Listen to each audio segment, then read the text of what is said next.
Hi అండి, నమస్తే. Welcome back to my Jaswik Vinnu world channel. Body heat remedies in Telugu. ఈ రోజుల్లో ఎన్నో రకాల సమస్యలు వస్తున్నాయి. అలాగే వేసవికాలం ప్రారంభమైంది.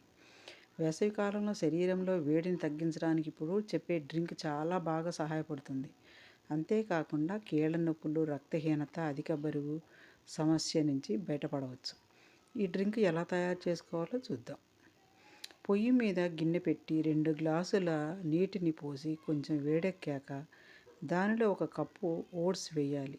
ఓట్స్ ఉడికాక దానిలో 2 స్పూన్ల రాగి పిండి వేసి బాగా కలపాలి.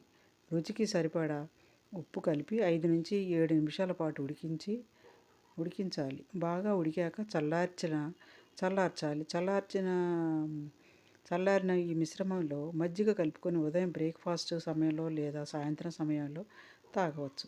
శరీరంలో వేడిని తగ్గించడమే కాకుండా కీళ్ళ నొప్పులు, అధిక బరువు, రక్తహీనత వంటి సమస్యలను తగ్గిస్తుంది. అదండి. అధిక పొట్ట తగ్గే చిట్కాలు. నేడు ఎక్కువ మంది బాధపడుతున్న సమస్య అధిక పొట్ట. మారుతున్న జీవనశైలి, శారీరక శ్రమ లేకపోవడం వంటివి శరీరంలో కొవ్వు పెరిగిపోవడానికి కారణం అవుతున్నాయి. ఇందుకోసం రోజు వ్యాయామం చేస్తున్నప్పటికీ ఆహారంలోనూ తగు జాగ్రత్తలు తీసుకోవడం కూడా ముఖ్యమే అని అంటున్నారు నిపుణులు.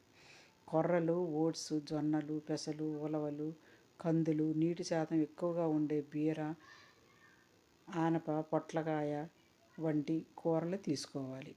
పగటి నిద్రకు దూరంగా ఉండాలి. క్రమం తప్పకుండా వ్యాయామం చేయాలి.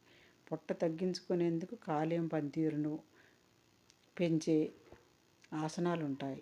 వాటిని చేయడం వల్ల కాలేయం పనితీరు పెరిగి కొవ్వు తగ్గుతుంది. మితంగా భోజనం.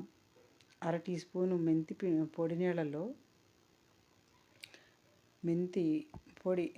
పొడి నీళ్ళలో కలిపి రాత్రిపూట 100 గ్రాముల వరి పేలాలతో కలిపి తీసుకోవాలి. అన్నిటికంటే ముఖ్యంగా ఆహారంలో కొవ్వు శాతం చాలా తక్కువగా ఉండేటట్లు చూసుకోవడం.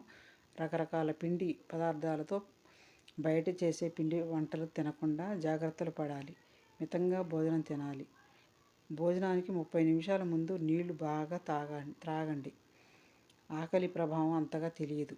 భోజనానికి 2 గంటల తర్వాత కనీసం 30 నిమిషాలకు ఒకసారి నీళ్లు తాగండి. రోజులో తక్కువ ప్రమాణంలో ఎక్కువసార్లు తినండి. కప్పుడు అన్నంతో పాటు ఉడకబెట్టిన కూరగాయలు, మొలకలు ఉండేలా చూసుకోండి.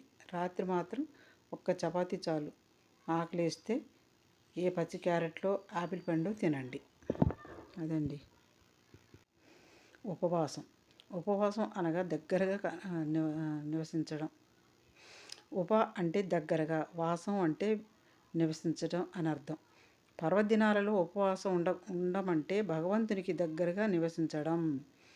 ఉపవాసం ఉన్న రోజు ఇంద్రియ నిగ్రహం కలిగి ఉండడం, మితాహారాన్ని భుజించడం, ఈ 2 ఉపవాస దీక్షకు చాలా అవసరం. దేవుని యందు మనస్సు పూర్తిగా లగ్నం చేయాలి.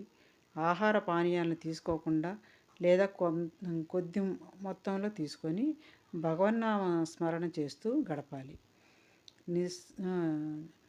నిష్కామంగా ఉపవాస దీక్షను చేయగలిగితే భగవంతుడు మన కోరికలను అడగకుండానే నెరవేరుస్తాడు.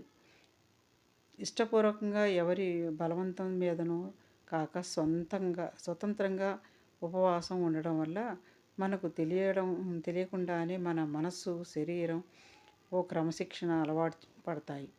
ఉపవాసం ఉన్నప్పుడు ఇష్ట దైవాన్ని ప్రార్థించడం, జపం చేయడం,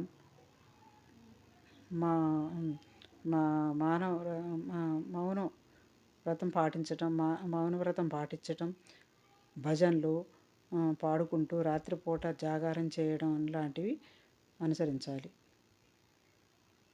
ఉపవాస దీక్ష రోజున వయస్సు, ఆరోగ్య రీత్యా తగిన జాగ్రత్తలు తీసుకొని పండ్లను, పాలను స్వీకరిస్తూ పూర్తిగా దైవచింతనలోను దీక్ష సమయాన్ని గడపాలి.